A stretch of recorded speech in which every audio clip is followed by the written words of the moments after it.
Shalom, shalom, shalom, les affranchis de par le monde. Bonjour à ceux qui se réveillent de l'autre côté des États-Unis, du Canada, et bonjour à nous qui sommes ici en Afrique et notamment en Afrique centrale. Nous sommes au temps de notre édification par la grâce de Dieu et désolé pour le retard et désolé pour l'absence observée par un projet qui me prend beaucoup de temps, mais nous sommes ensemble. Prions au nom du Seigneur. Dieu d'Abraham, Dieu d'Isaac, Dieu de Jacob, Dieu des abattus, tu es le Dieu des affranchis. C'est toi la lumière du monde qui éclaire nos cœurs. Il t'a plu, Père, de partager en quelques mots le peu de lumière que tu nous as transmise afin que nous puissions partager avec les nôtres. Seigneur, nos mots sont faibles. Fais en sorte que, Seigneur, chaque parole faible adressée à tes enfants arrive au cœur de chacun et produise les fruits escomptés. Dans le nom de Jésus-Christ, nous avons ainsi prié. Amen. Alors, bien-aimés dans le Seigneur, les affranchis, nous parlons sur ce thème euh, moissonné au centuple, qui est la récompense de la foi et du travail. La récompense de la foi et du travail, nous allons lire pour référence 2 Corinthiens chapitre 9, verset 6. Il dit, sachez que celui qui sème peu moissonnera peu, et celui qui sème abondamment moissonnera abondamment. Nous pouvons constater tout de suite qu'il y a deux verbes qui sont utilisés ici et il y a une quantification qui accompagne ces verbes. Il y a le verbe semer, il y a le verbe moissonner.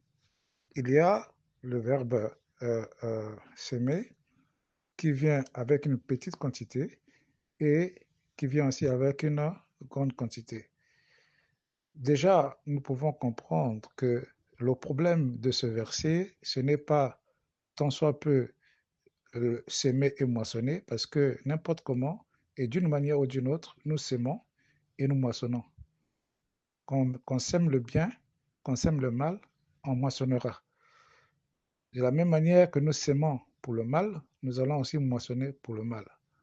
On ne peut pas s'aimer une mangue et espérer avoir une figue. Ce n'est pas possible. Donc, ce que tu sèmes, c'est ce que tu moissonnes. C'est la loi du karma. Et le bien que tu fais aux gens, c'est ce que tu vas moissonner également. Le mal que tu fais aux gens, d'une manière ou d'une autre, avant de quitter la terre, tu vas payer cela. Et mais nous ne parlons pas de ça. Nous avons parlé de plusieurs types de semences. La semence, quand on parle de la semence en parabole, il s'agit de la parole. Il s'agit de la parole de Dieu.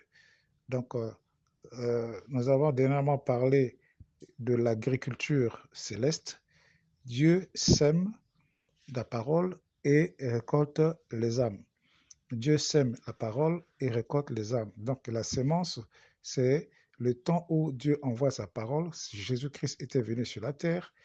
Il a sémé, il a fécondé la terre, donc l'humanité. Et de l'humanité sortent les âmes qui sont sauvées, les âmes que Jésus-Christ viendra pour moissonner. La moisson, nous avons dit la fois passée, c'est la fin de l'Église, la fin de toute activité sur terre, lorsque Dieu viendra trier ceux qui sont bons et ceux qui sont mauvais vont rester, ceux qui sont bons seront mis dans le grenier. Donc, il s'agit l'histoire de la sémence. La moisson dépend de la sémence, et en quantité et en qualité. La moisson en quantité dépend de la sémence en quantité. La moisson en qualité dépend de la sémence en qualité. Et ce n'est que normal. Et l'objectif de la sémence, ce n'est pas être meilleur, mais c'est juste simplement être bon. Être de bonne qualité, ce n'est pas être meilleur. Dieu ne veut pas que nous courions derrière les bénédictions, derrière les réussites pour être meilleurs que les autres. Si tu as un objectif d'être meilleur que les autres, c'est un objectif qui est noble, mais ce n'est pas un objectif qui est spirituel, qui n'est pas céleste. L'objectif de Dieu est que nous puissions être bons, que nous puissions être bons, que personne ne se considère comme meilleur à l'autre. Nous sommes chacun bons dans son domaine, de les dispositions que Dieu nous donne. Nous devons chercher à être bons devant le Seigneur. Même Dieu, un jour, les gens disent à Jésus que tu es un bon maître. Il a dit, pourquoi m'appelles-tu bon?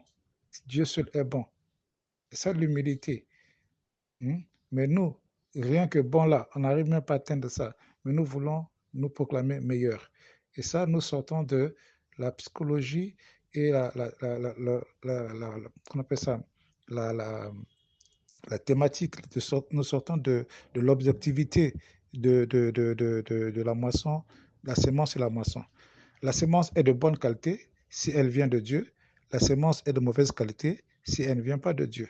Donc, recherchons la bonne sémence, soyons enseignés, marchons selon le Saint-Esprit, laissons-nous enseigner par le Saint-Esprit, écoutons et mettons en pratique ce que seule la Bible, les Écritures déclarent. Dieu a déjà fini les révélations. Il n'y a pas de nouvelles révélations qui ne soient pas déjà dans la Bible. Donc, que personne ne vienne vous embrouiller pour dire que Dieu m'a parlé, Dieu m'a dit des choses qui ne sont pas dans la Bible. La sémence est dans la Bible, c'est-à-dire que la parole de la vérité qui témoigne la prophétie et son accomplissement. La vérité qui témoigne que Jésus-Christ est venu, il est mort, il est ressuscité, il a tout accompli dans la spiritualité pour que nous puissions redevenir des enfants de Dieu prêts pour être embarqués, si nous tenons jusqu'à la fin. Et donc, nous parlons de la semence ici. euh, il y a un rapport avec le titre. On a dit que la semence moissonnée au centuple, c'est le résultat. Donc, c'est pas un bonus, c'est pas une grâce. Hein? Moissonner, c'est pas une grâce. Moissonner, c'est le résultat d'une activité, le résultat d'un effort, le résultat d'une action. C'est-à-dire, la première action, c'est la récompense de la foi. Or, comment on peut récompenser quelqu'un pour sa foi? Ça ne veut pas dire ici que si tu as la foi, directement tu es récompensé. Non. Ça veut ici dire que si tu produis la foi dans le cœur des gens, à ce moment-là, sur cette activité-là, tu es récompensé, tu vas moissonner dans le ciel, parce qu'au ciel, nous avons deux livres.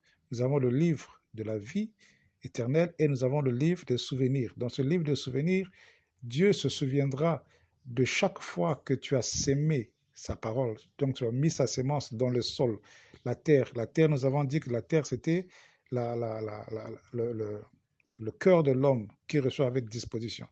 Et donc, récompenser pour la foi, ce n'est pas pour la foi que nous avons, mais récompenser pour la foi que nous produisons. Or, pour produire la foi, la Bible dit que la foi vient de choses qu'on entend. Donc, pour qu'on produise la foi, pour qu'on puisse s'aimer la foi, pour qu'on puisse générer la foi dans le cœur des gens, il faut que nous puissions annoncer la parole. Il faut que nous puissions prêcher la parole. Il faut que nous puissions semer. C'est ce que la Bible dit, semer. Celui qui sème peu, moissonnera peu. Il ne s'agit pas d'aller dire que bon, celui qui fait beaucoup d'agriculture, il récoltera beaucoup d'agriculture. Ça marche aussi. C'est une loi parce que la terre ne trahit pas.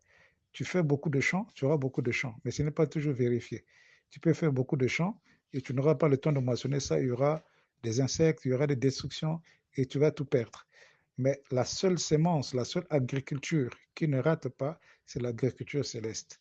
Tu sèmes la foi dans le cœur des gens, tu récolteras assurément tes bénédictions, tes récompenses au ciel. Ça, c'est Dieu ne ment pas parce qu'il est le Dieu qui dit les choses et accomplit.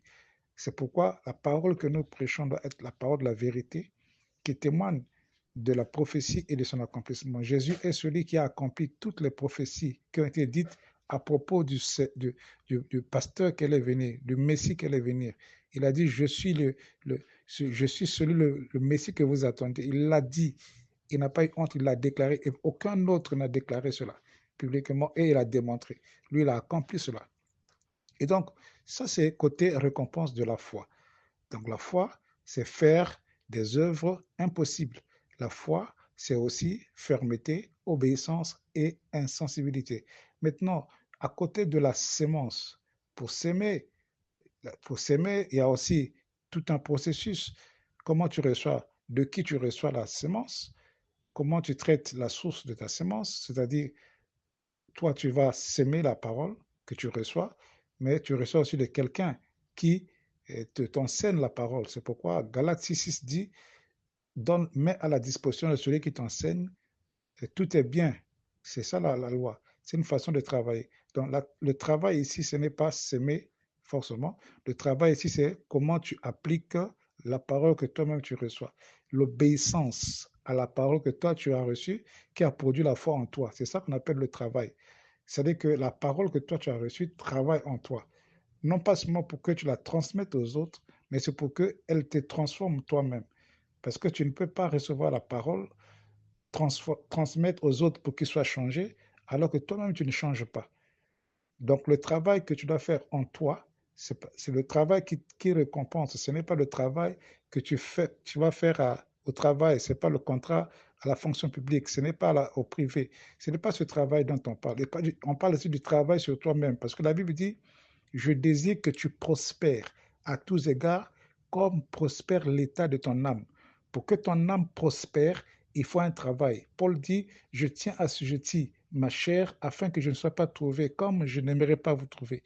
Paul dit, je ne suis pas encore arrivé, je me bats, je cours, non pas l'aveuglette, mais je cours comme battant pour atteindre l'objectif.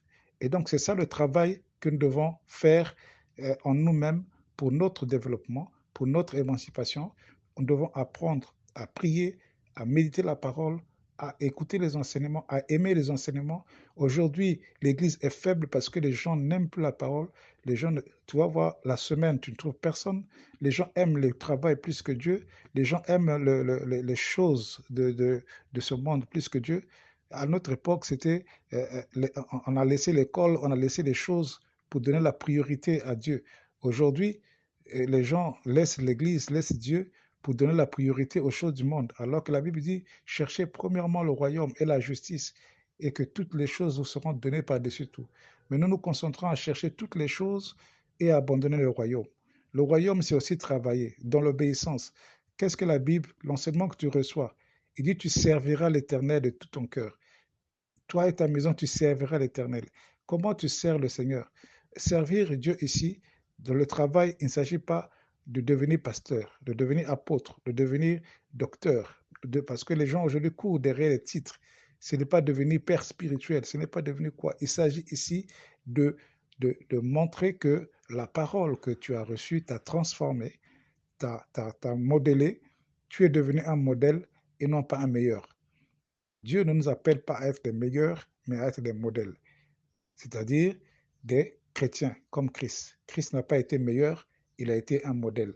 Il était au milieu de ses fidèles, même les autorités du pays n'ont pas pu le reconnaître. On a envoyé les soldats n'ont pas pu le reconnaître. Aujourd'hui, ce n'est pas difficile de retrouver un pasteur parce que les photos sont partout. Il passe à la télé, il est devenu, c'est lui-même qui fait tout même pour être célèbre, populaire. Alors Jésus faisait tout pour ne pas être populaire.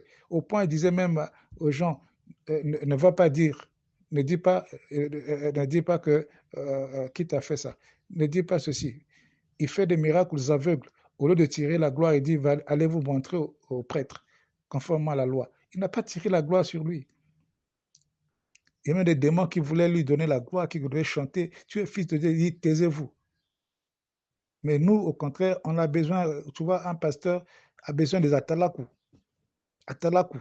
Donc tu as recruté des atalakou pour célébrer ta gloire, pour vénérer ta chair, hein, pour célébrer ta faiblesse. Ce n'est pas ça travailler. Travailler, c'est travailler sur le modèle de Christ, l'humilité. Sachant que ton attitude va déterminer ton attitude. Ta façon de faire, c'est ça que Dieu veut, ta façon de faire, être bon et non pas meilleur. Ta façon de faire, ta façon d'être va déterminer ce que tu vas être demain. On ne juge pas ta façon d'être ou ta façon de faire par la quantité de choses que tu as autour de toi. Non. Vous vous souvenez de l'histoire du riche Lazare, le riche et de Lazare. Abraham a dit à Lazare, au riche, tu as eu toute ta part sur la terre et Lazare n'avait rien eu. Maintenant, lui sera consolé, il aura sa part. Quand tu as des bénédictions matérielles, financières sur la terre, tu as 15 parcelles et tu es fier de ça, et on voit même des prédications, au lieu de prêcher la parole, les gens vont citer seulement leurs biens. J'ai ceci, j'ai cela, j'ai cela. Mais Jésus a dit que le Fils de l'homme n'a pas où dormir, n'a pas où reposer la tête. Mais ici, aujourd'hui, on prêche, nous avons 15 villages. Dieu m'a donné, j'ai acheté 17 parcelles en cash. C'est bien. Mais attention, Abraham a dit à l'homme riche, tout ce que tu avais eu, ta part, tu as eu ça sur la terre, mais aussi tu n'auras rien. Il vaut mieux ne pas avoir quelque chose sur la terre, mais garantir beaucoup de choses au ciel. C'est ça, s'aimer avec larmes, s'aimer avec obéissance. Nous devons moissonner, pour moissonner au centuple, ce n'est pas le fruit du hasard, mais c'est le résultat d'une sémence de foi, d'amour, d'engagement. Dieu nous appelle à semer dans l'obéissance et avec un cœur généreux, car il est le Dieu de l'obéissance. Lorsque nous lui faisons confiance, il multiplie ce que nous avons semé, bien au-delà de nos attentes. Nous allons parler prochainement, si Dieu le veut, du Dieu de multiplication ou le Dieu d'addition. Nous allons parler de qu'est-ce que Dieu multiplie, de qu'est-ce que Dieu additionne.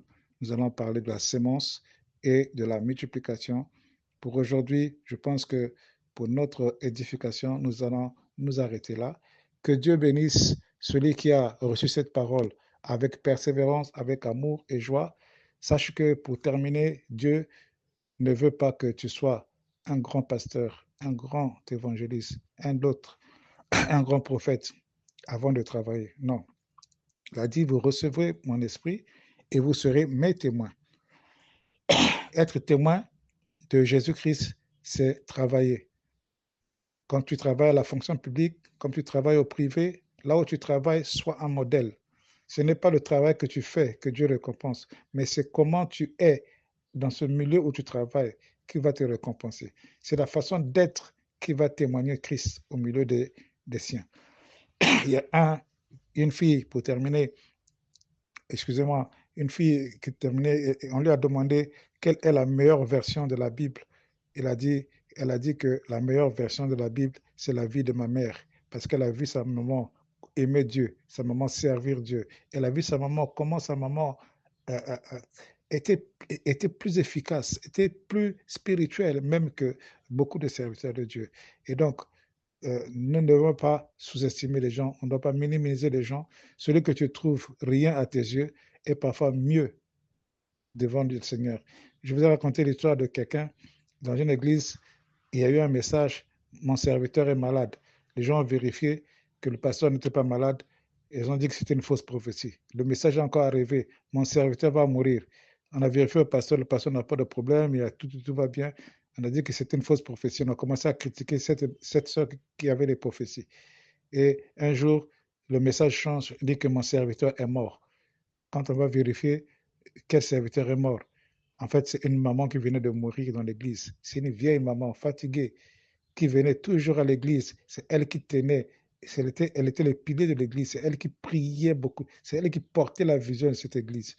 C'est elle qui priait dans la sainteté, la sanctification, dans le sacrifice, dans le silence, dans l'oubli. Elle n'était pas diacre, elle n'était pas ancien, elle n'était pas chef de département, elle n'était pas chantre, elle n'était pas protocolaire, elle n'était pas bishop, elle n'était pas révérend, elle n'était pas assistant.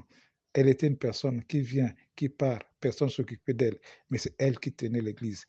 La valeur que nous avons et nous donnons aux hommes, ce n'est pas la même valeur que Dieu nous donne. Sémons avec humilité et moissonnons avec humilité. Sémons avec amour, moissonnons avec amour. Aimons-nous les uns les autres, aimons Dieu. C'est ça le résumé de l'évangile du royaume des cieux. Et donc, que Dieu bénisse la personne qui dit Amen et qui applique ces paroles. Que Dieu vous bénisse abondamment. C'était votre frère Ghislain Elenga depuis le Congo, Brazzaville. Que Dieu vous bénisse abondamment. Soyez les bons, ne soyez pas forcément les meilleurs. La plus belle femme du monde n'est pas la plus bonne femme du monde. Que Dieu vous sanctifie, que Dieu renouvelle votre intelligence pour un envol sûr comme lumière du monde au nom de Jésus-Christ. Amen.